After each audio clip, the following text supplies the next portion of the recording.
Assalamualaikum warahmatullahi wabarakatuh. Kembali lagi Waalaikumsalam. bareng Afif Wasial. Kali ini kita bareng dua sejoli. Mungkin diperkenal dulu dari si abangnya ini. Dari Siapa abangnya. namanya? Nama saya Fernandes Jones. Waktu lo. Nama saya Muhammad Fadli, panggil saya Depa. Saya dari Bekasi. Nama aku Miftah. Aku bisa dipanggil Miftah atau Mita. Aku dari Cirebon. Oke. Ya mungkin sore ini kita berada di salah satu taman di Abu Dhabi City gitu. Nggak tahu itu namanya apa gitu. Yang penting kita mau sharing-sharing. Gimana sih kok bisa kita itu kerja sampai luar negeri gitu loh? Gimana caranya? Mungkin dari Mas Dipa dulu bisa sharing ke kita, mungkin sama pembersia juga kan. Jadi gimana sih kerja di luar negeri itu gitu? Prosesnya gimana? Bayarnya berapa kayak gitu? Kita boleh sharing-sharing gitu. Jadi pada intinya kita berdua sama nggak sih? Iya. Kita sama, jadi kita langsung aja bareng-bareng. Iya nggak? Iya, kamu dulu. Aku dulu. Jadi jadi gue ini langsung ya dari pertama abis dari sekolah SMA. Habis sekolah SMA-nya lulus, langsung kita lompat ke Pare dulu sebelumnya untuk belajar Iya. bahasa. Karena apa? Karena saya tahu saya ini ingin keluar negeri, saya ini ingin menjelajahi dunia. Apa sih yang ada di luar negeri? Bagaimana culture mereka, bagaimana adab mereka, dan bagaimana tetap bicara mereka. Karena satu bangsa ke bangsa lain itu beda culture, beda bahasa, dan beda etika. Dan suatu adab itu pasti berbeda semuanya. Kita tidak bisa memukul sama rata. Kayak dia palanya ditonjok nggak bakal marah. Indonesia bro. Lu tonjok temen lu dari Indonesia, lu bilang Indonesia bro, nggak bakal. Oke. Tapi kalau lu Afrika lu gitu tonjok, pala lu ditonjok balik kayak gitu ya. Gitu dia. Mungkin dari Kak Mita bisa sharing-sharing untuk kita. Kalau dari aku sebenarnya kita itu berdua bareng. Apa sih kok kamu ketawa? Ya udah sih. Marah mulu, Iya. Indonesia bro. Jadi kita itu sebenarnya bareng dari waktu kita itu dapat magang ya. Kita dapat magang di Cirebon, terus kita bareng ke Pare karena kita kayak ya intinya mau tahulah dunia itu seperti apa gitu kan. Akhirnya kita belajar bahasa Inggris bareng, terus kita carilah univ mana nih yang bisa buat bantu kita loncat ke dunia luar gitu. Akhirnya aku nemuin di Bali. Setelah itu Jadi lo liat Bali ya. Setelah di Bali kita belajar 6 bulan, akhirnya kita dapat magang ke luar negeri. Dapatlah kita di Dubai gitu. Terus bagaimana proses untuk kayak pembelajaran selama di universitas itu? Mungkin teorinya atau enggak trainingnya atau gimana itu? Prosesnya gimana? Kok sampai bisa ke sini gitu loh? Oke. Untuk aku sama Depa itu sebenarnya kita ambil kelas online. Sebenarnya mereka itu membuka 2 kelas yaitu online dan offline. Kebetulan Tapi ada juga yang praktikum langsung, apa itu namanya, kelas apa? iya. Kan ada kelas yang online, ada kelas offline, sama ada kelas yang ketika ada praktikum harus datang. Itu apa namanya? Itu hybrid. Ah, Hybrid ada itu 3 dia berarti. online. Iya, itu dia online tapi ketika ada praktek sesuatu kayak karena di sini kan kita basicnya manajemen F&B, food and beverage. Jadi ketika ada sesuatu yang berkenaan dengan food and beverage, yang hybrid ini mereka harus ke kampus gitu. Jadi untuk kita berdua itu online, jadi full benar-benar online. Gitu. Oke. Jadi setelah berapa lama kalian itu kelas online gitu? Selama 6 bulan. Kak. Selama 6 bulan. Iya, selama 6 bulan kita kelas online. Jadi setelah itu ada yang kayak nyariin kerjaan gitu loh.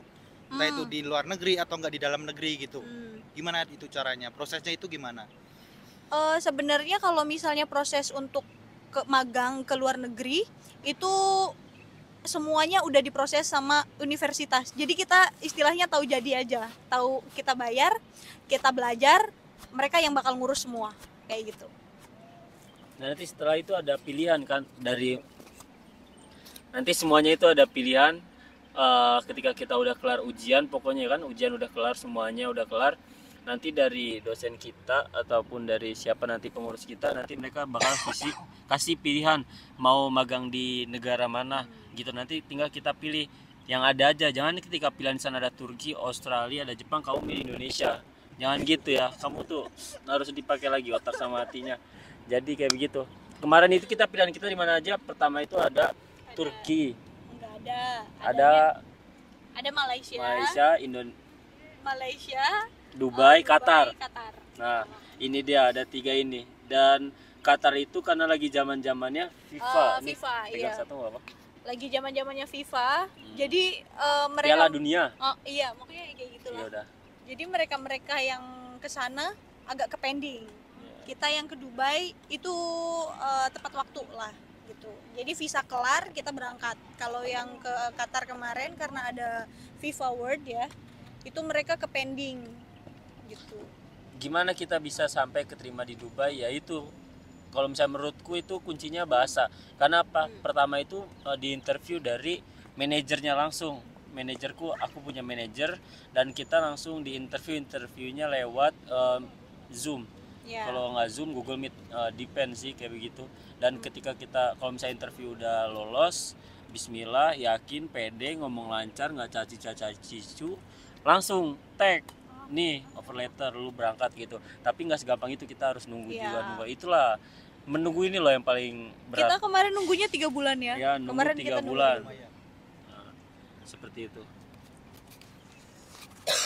Bila bentakan kecilku. First impression. Merumpus anjay.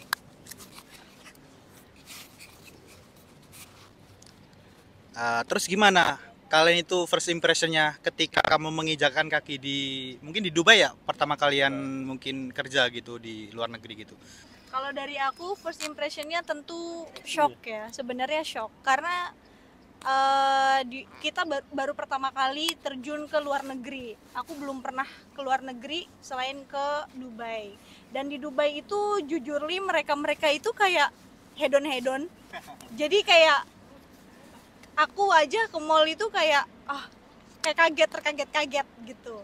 Dan untuk kerja ya sebenarnya hampir sama sih kayak di Indonesia. Kita kerja, kita dibayar. Intinya kayak gitu. Kan.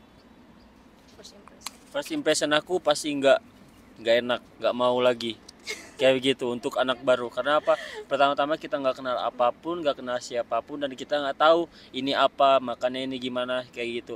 Pertama kali kita datang, ya udah kayak gitu, kita nggak punya apa-apa, bingung nukerin duit di mana, dan pada akhirnya ada orang kita yang ngebantu, orang Indonesia yang ngebantu, yang nuntun kita sampai kita besar seperti ini. Seperti itu. Pada intinya tuh kita harus banyak tanya, jangan pernah malu ya. Kalau misalnya nggak tahu itu malah ngomong, jangan diem nanti berak di celana. Pokoknya kita datang nggak tahu, langsung kita tanyakan ini gimana, ini apa, gimana, aku mau cari kayak gini, kayak gitu, gimana aku bisa dapat ini kayak gini. Kita tuh harus aktif gitu, karena di sini tuh cuma diri kamu sendiri, nggak ada orang tua, nggak ada siapa. Kamu yang handle diri kamu sendiri. Baik apa buruknya ini tergantung kamu. Kalau misalnya kamu mau baik, ikuti saya, seperti itu. Siap guru. Ya mungkin next mau tanya tentang gimana sih perasaan kalian itu waktu kerja pertama kali, mungkin dengan banyak temen yang dari luar negeri gitu loh, nggak cuma berbagai negara pun di situ kan. Gimana perasaanmu itu, gimana? Mungkin kan beda juga, kerja di Indo kan cuma orang Indo doang gitu loh, kalau di sini kan banyak temen dari luar negeri gitu loh. Coba perasaan kalian itu gimana, bisa diceritakan di sini?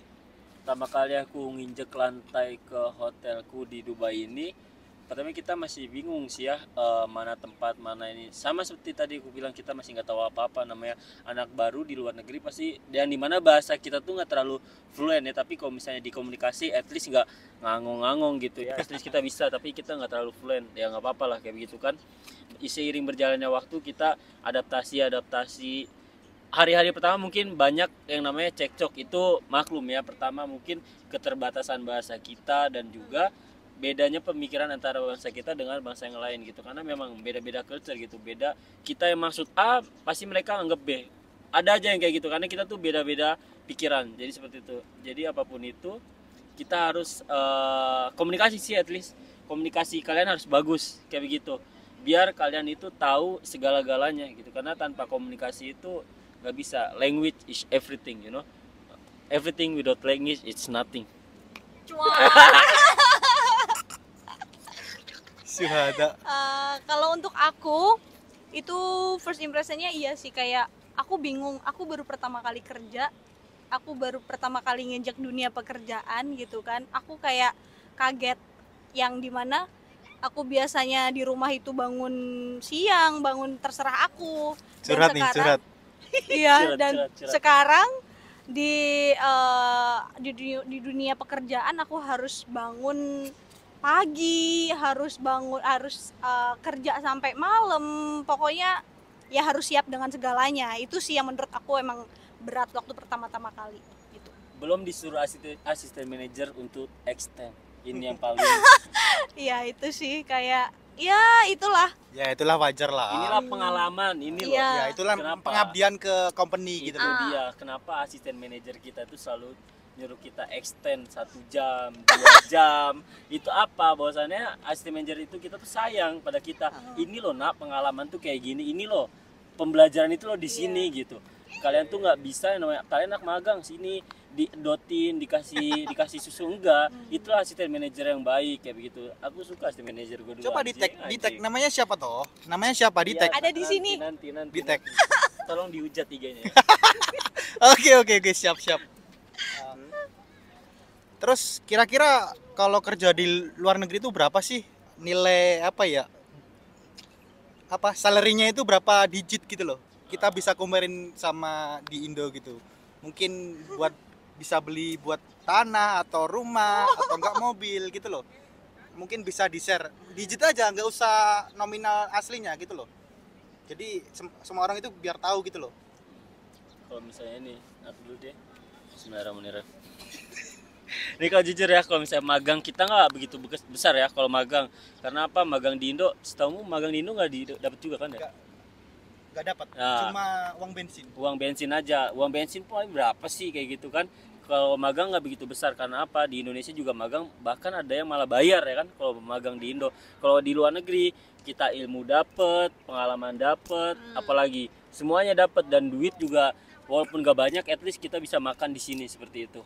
Ya masih 1 digit lah kalau misalnya ini. Tapi kalau misalnya di pekerjaan sekarang, alhamdulillah bisa lah 2 digit. Insya Allah 3 digit kapan-kapan. Nggak ada yang tahu, nggak ada yang tahu. Amin, Semoga amin, kita kedepannya amin. lebih sukses, Amin. bisa kumpul di sini membawa bawaannya ya kalian yang apa yang 3 digit ini. Amin. Amin. Seperti itu. Dari kakaknya? Ya kalau dari aku ya karena kita sama ya, jadi penjelasannya tuh ya sudah dijelaskan dengan Bapak sama Ya, Tino. mungkin ditambahkan gitu loh. Iya, Siapa tahu apa ya? Ya segitu sih. Oh, bonusan gimana Ah, kalau iya. bonusan? Ini Kalau kan kalau saya misalnya- gaji bonusan. Kita itu dapat tipping sih di sini, kayak ya itu nilai plusnya, kita dapat tipping yang dimana kalau misalnya kita ketemu sama guest, kita nyapa guest, kita maksudnya ya dapat lah, maksudnya kayak ini gitu. Apa Kayak- nih? Berapa nih? Ya berapa nih gitu. Lumayan lah buat makan sehari-hari gitu. ya mungkin cukup sekian aja ya untuk ya sharing-sharing pada sore hari ini. Mungkin kata-kata terakhir buat menutup sharingan kita sore hari ini. Kata-katanya apa? Coba. Untuk terakhir ini, pokoknya kita semua harus semangat. Apapun itu yang terjadi di tempat pekerjaan kalian, kita harus semangat. Apapun yang kalian hadapi, apapun itu masalah yang terjadi di luar negeri ini, kalian jangan putus asa. Apabila ada masalah, kalian cerita. Jangan sampai dengar berita ada orang yang suicide di luar negeri dari orang Indonesia, seperti itu. Karena ada orang tercinta yang nunggu di rumah. Orang tercinta tidak hanya pasangan, melainkan orang tua, saudara, dan yang lainnya, seperti itu. Kalau menurutku pesanku untuk semuanya, ini pesan dari buku juga sih buat aku. Itu kita harus selalu happy dimanapun, kapanpun, dengan keadaan apapun gitu. Jadi kalau misalnya kita lagi ada masalah, hadapi, ya udah, pikir aja itu masalah bakal jadi time pass juga gitu loh. Terus kata ibuku juga, pokoknya kamu itu tergantung apa yang kamu pikirkan. Jadi kalau misalnya kamu mikir sesuatu yang nggak mau terjadi, ya jangan dipikirin, nanti malah terjadi gitu. Pokoknya always think positive. Oke. Tepuk tangan semua ya. Thank you. Jangan lupa di subscribe Subscribe, like, and Afif Official lah, dan apa nama YouTube-mu? Hai. Oke guys, see you next video. Bye.